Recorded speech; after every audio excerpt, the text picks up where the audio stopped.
मैत्रेय मुनि कहते हैं विदुर जी, इन्हीं के ध्रुव जी महाराज के वंश में आगे चल करके महाराज अंग का जन्म हुआ। अंग बड़े धर्मात्मा राजा थे, परंतु उनका जो बेटा हुआ वैन वो एकदम नास्तिक निकला, अनिश्वरवादी, भगवान को मानता ही नहीं था। आए दिन जब राजकुमार के ज्यादा शिकायतें आने लगी, महाराज अंग दुखी होकर के अपने राज्य की एक गुफा में जा करके छिप गए। सैनिकों ने देश विदेशों में सब जगह घोड़े दौड़ाए, परंतु राजा का कोई पता नहीं चला। तब अंत में निर्णय लिया, भाई जैसा भी हो बहन राजकुमार है और राजकुमार सदैव राज के योग्य होता है। चलो जिसके ऊपर जब जिम्मेवारी आएगी तो इसकी जो दुष्टताएं हैं वो छूट जाएंगी।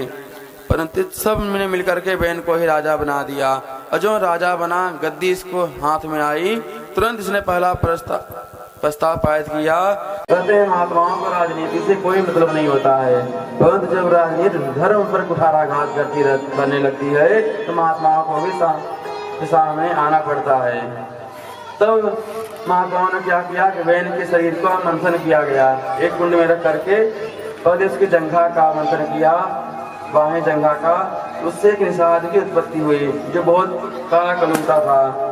तो हाथ जोड़ के बोलता है क्या करूं? महात्मा ने कहा निसी बैठ जाओ, इसलिए उसको जंगल का राज दे दिए, उसमें रहने लगा।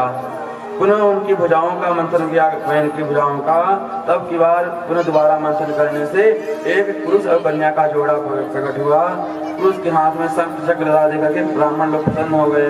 ओहो भगवान हमारी समस्या का समाधान करने के लिए साक्षात श्रीमन नारायण ही पधारे हुए हैं। बोल पृथु भगवान की जय।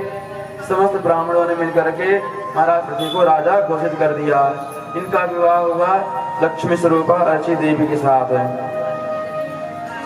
राजा जब बन गए तब प्रजाजन सूतनादिगण उनका जयगान करने लगे। तब महाराज पृथ्वी ने अपने प्रशंसकों को रोक दिया, बोले भाई अभी तुम राजा बने ही हैं, हमारी प्रशंसा क्यों कर रहे हो? अभी हमने किया ही क्या है जो तुम हमारी प्रशंसा कर रहे हो? सेवकों ने प्रजाजनों ने कहा महाराज कुछ कीजिए। बोले क्यों? बोले हम तुमको मर रहे हैं। बोले क्या बात है, मेहनत क्यों नहीं करते हो? प्रजाजन कहते हैं महाराज हम मेहनत तो खूब करते हैं पर धरती से कुछ पैदा नहीं होता है। तो तब कहते हैं कि हे वसुदेव तुम्हारा काम है एक अन्न को लेकर के हजारों में बांटना। तो पृथ्वी महाराज जब आह्वान करते हैं तो भरतरी माता ने सुनती हैं, तब कुपित हो जाते हैं और भगवान कहते हैं वसुदेव त्वां वदिष्यामि मक्षासन परामुखी। अरे वसुदेव मेरी आज्ञा के अवहेलना करने वाली मैं भी तेरा वध कर दूंगा।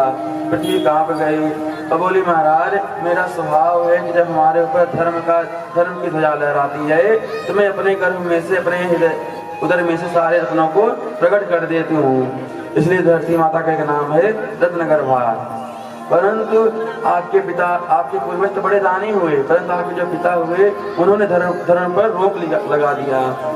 धर्म अनुष्ठान जब बंद हो गए तो मैंने सारे रत्नों को अपने घर में फिर से छिपा दिए, और उसी का परिणाम है जो आपकी प्रजा भूखों मर रही है।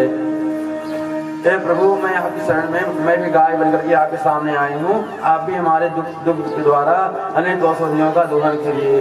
तब इस सभी ने अपनी अपनी योग्यता के अनुसार अपनी आवश्यकता के अनुसार पृथ्वी में से उत्तम वस्तुओं का दोहन करने लगे। इस प्रकार से पृथ्वी महाराज शासन कार्य करते हैं। एक बार महाराज पृथ्वी यज्ञ करने लगे, उसी समय पृथ्वी महाराज यज्ञ करने लगे, अश्वमेध यज्ञ करने लगे तो इंद्र आ गए, यज्ञ का घोड़ा चुरा करके भागने लगे। तो पृथ्वी महाराज के जो बेटा थे विजिताश्व वो जाकर के इंद्र को युद्ध में परास्त करके यज्ञ के घोड़े को फिर से वापस लाए, इसलिए उनका नाम पड़ा विजिताश्व। पुनः इंद्र आया और पाखंडी का रूप बना करके यज्ञ का घोड़ा था उसको चुरा कर चला गया। अब की बात पृथ्वी महाराज को बड़ा क्रोध आया, तो ब्राह्मणों ने कहा क्रोध न कीजिए महाराज, इसमें आप अनुष्ठान कर रहे हैं और क्रोध करने से जो फल है पुण्य है वो नष्ट हो जाते हैं। पृथ्वी महाराज बोले तो क्या करूं?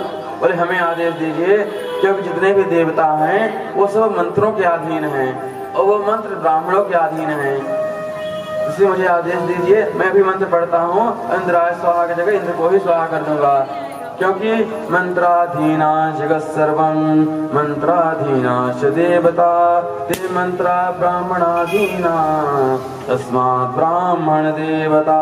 तो जितने भी देवी देवता हैं वो सब मंत्रों के अधीन होते हैं और वो मंत्र ब्राह्मणों के अधीन होते हैं। इसलिए आप मुझे आदेश दीजिए, हम इंद्र को ही स्वाहा कर देंगे। और जो ब्राह्मण उच्च स्वर से मंत्र का उच्चारण किए तो इंद्र मंत्र की शक्ति से खींचे चले आए, और जो ही इंद्र को स्वाहा करने वाले थे इतने ब्रह्मा जी प्रकट हुए। अब बोले क्या कर रहे हैं ब्राह्मणों, अरे बेचारे इंद्राय स्वाहा की जगह इंद्र को ही स्वाहा कर दोगे। अगर ऐसा कर दोगे तो सारे ये बहुत गलत बात होगी, सृष्टि बिगड़ जाएगी। तब बोले बताइए आप क्या करो। तब ब्रह्मा जी यज्ञ का घोड़ा लौटाते हैं और महाराज पृथु कहते हैं कि अरे पितामह ब्रह्मा जी, हम यज्ञ कोई पद की प्राप्ति के लिए थोड़ी कर रहा था, मैं तो जन के कल्याण के लिए, प्रजा कल्याण के लिए यज्ञ कर रहा था। आप प्रसन्न हैं, मुझे कुछ नहीं करने की आवश्यकता नहीं है। इस बात से भगवान नारायण प्रसन्न हो गए और कहते हैं महाराज पृथु, जो बड़ों का सम्मान करते हैं उन पर मैं सदैव प्रसन्न रहता हूँ, बताओ क्या चाहते हो। महाराज पृथु भगवान के स्वरूप देख करके मुग्ध हो गए तो बोले प्रभु, मेरे मन में बस एक ही कामना है कि विभत्स करुणायुत में सर्वे वरः, मेरे तो 10,000 कान हो जाएं। बोले 10,000 कान, ये क्या करोगे भाई, इतने कान में क्या सकता है। पृथु महाराज कहते हैं भगवान, जहाँ कहीं भी आपकी कथा होती रहे तो समस्त कथाओं को मैं श्रवण करता रहूं, इसलिए मैं चाहता हूँ कि 10,000 कान हो जाएं। तो बताइए, एक महाराज पृथु हैं जो कि 10,000 कान मांग रहे हैं भगवान की कथा सुनने के लिए, और एक हम लोग हैं कि हमारे लिए 2 कान भी चुगली करने में ही बीत जाते हैं। बोले जय जय श्री राधे श्याम। पृथु महाराज कहते हैं कि भगवान मैं जानता हूँ, अगर आप माता, अगर हमारा कलह कभी माता लक्ष्मी से हो भी गया, आप सदैव अपने भक्तों के पक्ष में ही होते हो, क्योंकि आप अपने भक्तों से बड़ा प्रेम करते हैं। एक बार महाराज पृथु सबको, अपने प्रजाजनों को उपदेश दे रहे थे। उसी समय ऐसा लगता है जैसे साक्षात सूर्य प्रकट हो गए हैं। कौन? अहो आचरितं किं मे मंगलम मंगलायना यस्य वो दर्शनं ह्यासि दुर्दर्शनं च योगिभिः। ऐसे कौन है? सनत नंदन सनातन सनत कुमार चारों भैया प्रकट हो गए। तब पृथु जी महाराज आत्मज्ञान का उपदेश कहते हैं भगवान, मेरा परम सौभाग्य है जो आप जैसे संतों का दर्शन हो गया। अरे आपसे कुशलता का प्रश्न करना उचित नहीं है। भवस्तु कुशल प्रश्नम आत्मा रामे सुनिश्चिते। आप जैसे आत्मा राम संत महापुरुषों से कुशलता का प्रश्न करना उचित है ही नहीं। क्यों? क्योंकि आपके जीवन कभी अकुशलता आती ही नहीं है। आप सदैव ब्रह्मानंद में सदैव मग्न रहते हैं। अंत में सनत कुमार कहते हैं, राजन आपने मुझे आत्मज्ञान, मेरे द्वारा आत्मज्ञान का उपदेश प्राप्त किया है, इसलिए उपदेश के बराबर की वस्तु दान करना चाहिए। तब महाराज पृथु कहते हैं, प्राणादारा सुता ब्रह्मन् गृहास सपरिच्छदा राज्यं बलं महीकोशम् इति सर्वं निवेदितम्। आपने मुझे जो उपदेश दिए हैं इसके बदले में मेरे जो प्राण हैं वो मैं आपको समर्पित करता हूँ, मेरी जो पत्नी है उसको भी समर्पित करता हूँ, मेरे जितने पुत्र हैं, जितना भी घर है, जितना भी संपदा है, जितना भी मेरे राज्य हैं, जितने भी मेरे कोष हैं, सब इति सर्वम निवेदितम। अंत में सनकादिक प्रसन्न हुए, बोले अच्छा राजन, आज से आप हमारे हो गए। बोले हाँ। आपकी पत्नी भी हमारी हुई? बोले हाँ सरकार। आपके पुत्र भी हमारे हैं? बोले हाँ सरकार। मेरा जो कुछ भी है वो सब आपका ही है। तो कहते हैं जब देने वाला अपना सर्वस्व लेने वाले को समर्पित कर दे तो लेने वाले को भी चाहिए कि उससे भी कुछ पाने की इच्छा न रखे। तो गुरु शिष्य का क्या स्वरूप होता है ये यहाँ सनकादिक जी बता रहे हैं। क्योंकि सदैव बड़ा ही छोटे को देता है, छोटे क्या सामर्थ्य जो बड़े को दे। इन्हीं के वंश में आगे चल के महाराज प्राचीन वर्ही हुए जो बड़े कर्मकांडी राजा थे, परंतु यज्ञ बहुत करते थे। उन्होंने इतना यज्ञ किया पृथ्वी पे कोई कुशा बचा ही नहीं। तो पुराने कुशों का फिर से यज्ञ में उपयोग किए, इसलिए इनका नाम पड़ा प्राचीन वर्ही। इनको नारद जी महाराज ने ब्रह्मजनों व्याख्यान से उपदेश प्रदान करते हैं। तो कहते हैं देखो राजन, जीवात्मा परमात्मा दोनों शाश्वत सखा हैं। जीवात्मा का नाम है पुरंजन और परमात्मा का नाम है अभिज्ञात।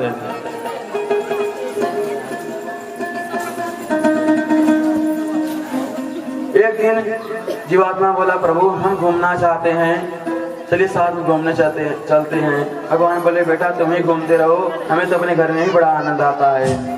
भगवान बोले, ठीक है, घूमने तो जा रहे हो, कहीं घूमते घूमते हमको न भूल जाना। और जीव भगवान को वचन देकर के आता है, प्रभु मैं निश्चित रूप से आपका संसार में आकर बहुत भजन करूंगा।